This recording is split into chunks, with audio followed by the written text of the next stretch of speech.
In today's video, it's all gotten messy.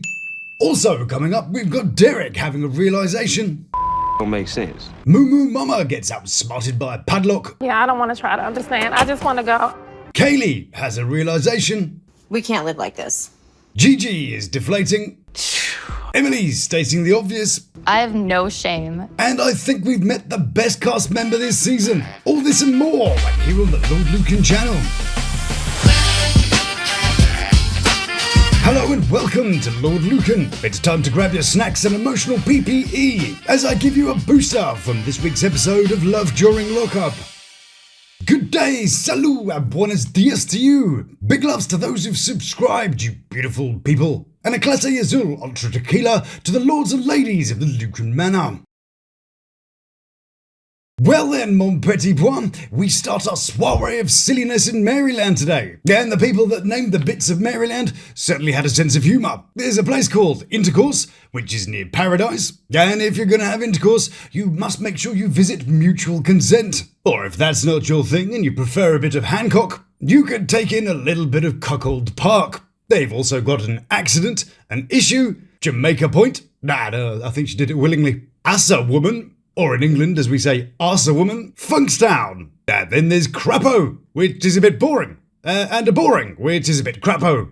But today we're in the not so amusingly named Freedom. Not to be confused with New Freedom, of course, which was named after a 1970s sanitary pad. So let's zoom in, shall we, and see what's occurring.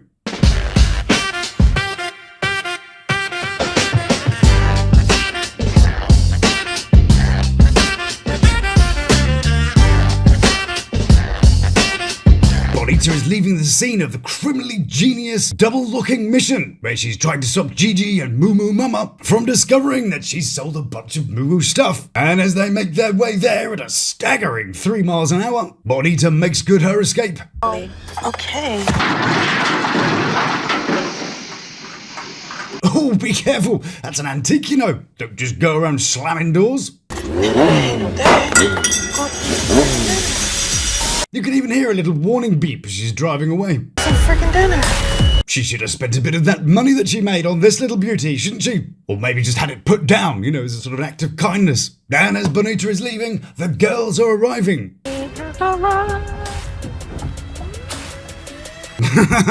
at that gorgeous machine. The tyre gave up, that's the wing mirror. And this one's just got a new mirror stuck on top of the old one. Good job. You ready? Yes, ma'am. And then we get the nail-biting suspense of Gigi and Moomoo Mama attempting to gain access to the lockup. And there's no love during this lockup. Yeah, I'll see myself out. Okay, we got one open. Ooh, that's one. It's not opening. Ah, damn it. How will we ever make it past this indestructible barrier? Well, they're in a storage place. They should just get Sean Kelly to cut the thing off. Cut the lock.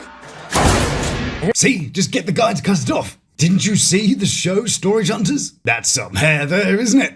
It's like someone went and merged Roseanne Barr with David Bowie.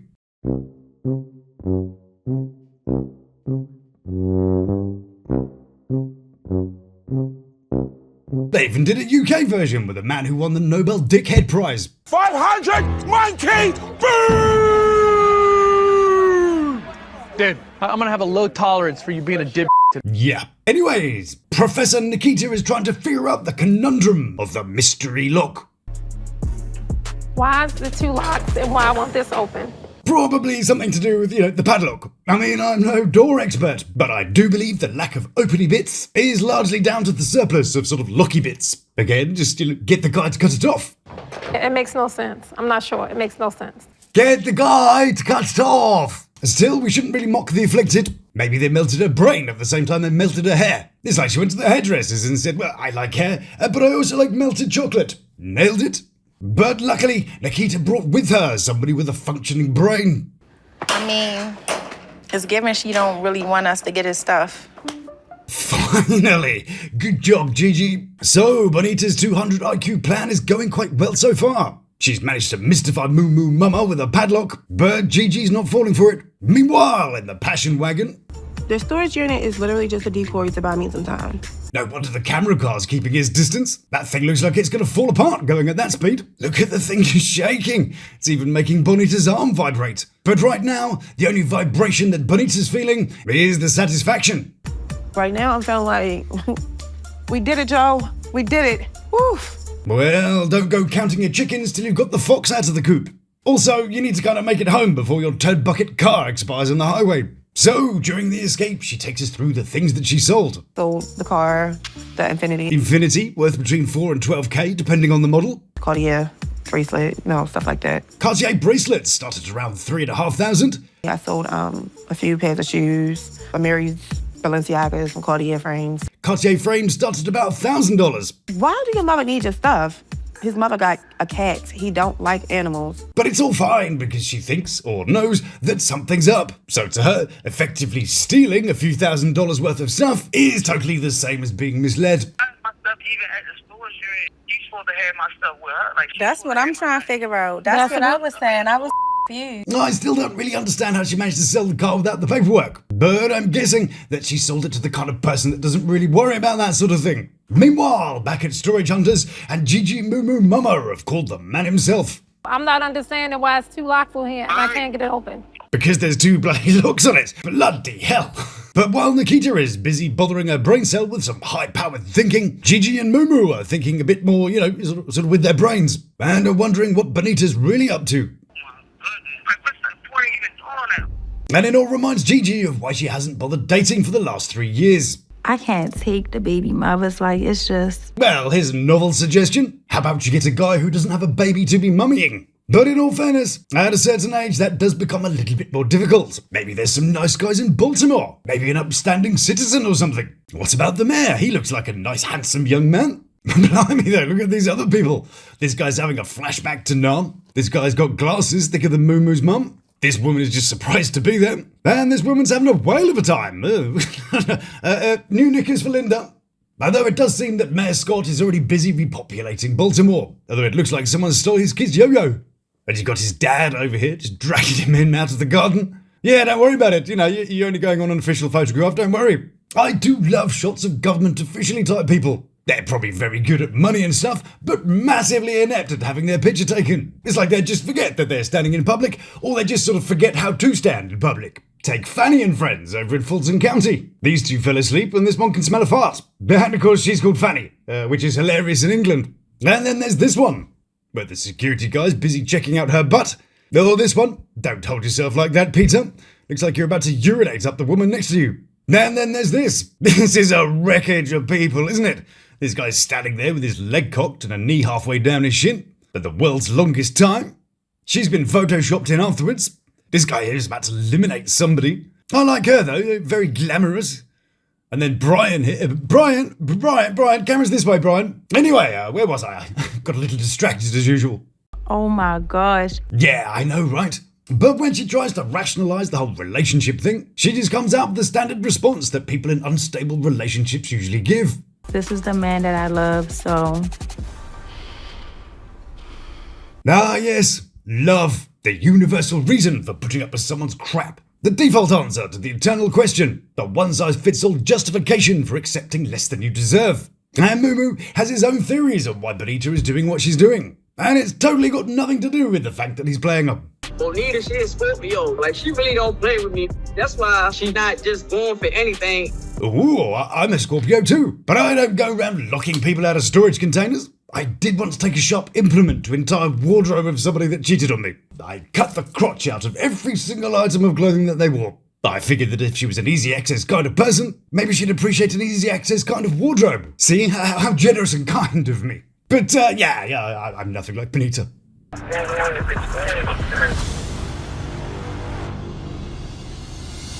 Next up, we're off to Houston off to Texas to catch up with Rick, whose real name is Derick, and Felicia. And oh no, things have suddenly taken a turn for the worse. Because Derick, who totally wasn't totally into Kay, Me too. I see you shining. and totally didn't totally fancy her, And Kay's cool, you know what I'm saying? I with Kay. just totally innocently totally invited her out for a bit of a smoky dokey that night. And then Kay immediately messaged Fifi to tell her, And I imagine that Felicia doesn't really trust Kay that much either, as it was Kay and that mouth of hers who told Derick about that whole pen pal business thing, and the 20 plus other men that she's been milking for money, which then led to Derick asking a pretty difficult question, and potentially jeopardizing one of her revenue streams. When I first wrote you, did you write me back, or did manager write me back? And so Felicia is a wee bit annoyed with Derick, but hey, I'm sure it's fine. It's not like a Sicilian to get all fiery, now is it? You are rich, you are secretive. I'm never gonna be insecure by my. But Derick's defense is that he's just being friendly, and that he takes his sister out for a smoke all the time. Do we believe that, ladies and gentlemen? Cut the bull. I personally don't buy the whole, yeah, but my sister, blah, blah, blah. It's a pretty weak defense. I'd buy my sister a drink at the bar, but I'd also buy a nice lady a drink at the bar. So it's not about the action, it's about the context. For example, when I take my sister to the bar, am I grinning like a cheese monster when I meet her? If I linked you up with one of my partners, and then y'all go out to kick it, I'm cool. I guess we do need to also understand that she has been locked away for a bit and probably feeling a little bit vulnerable, particularly where she doesn't have the confidence in her man yet. But from his mannerisms, I'm definitely double parked on Doughty Street. Do you think I'm wrong? Am I just a skeptic about people's motivations? Because Derick has a point when he says, Felicia be texting other men all the time. You know what I'm saying? Like, and I could easily trip over the actions, but I don't. It makes sense. You could almost see it dawning on him there as he was saying it. It's like he'd never really said it out loud before, and this was the first time that he was hearing himself say it. And suddenly realizing, oh yeah, am I the one or am I just one of many? It's like shooting yourself in the jingle jangles, and then your senses wake up and thinks it's a game. She's painting me out to be like a boy or something. No way! I mean, the guy who claims to have lost his virginity at 11? The guy who said he's been doing, quote, a whole bunch of is being called a boy? Well, I never. Over now to Phoenix, Arizona, and we've got some breaking news. The Phoenix Police Tactical Response Unit are under attack. I'm just getting word of it now, and the pictures are starting to come through. And there's carnage on the suburban streets. And so now we go over live for the devastating events unfolding.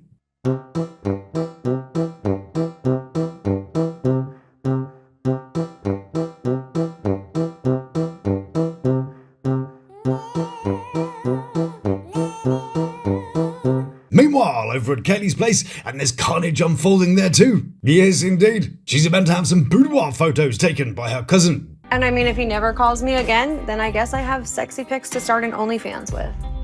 See, they managed to get her butt or some other wobbly bit into every episode. So cousin Kayleigh arrives, and I do believe that they're good. Hi, how are you? Good, how are you? Good. Good. Good. Good. But I'm hoping with sexy pictures that will help heal his angry little heart.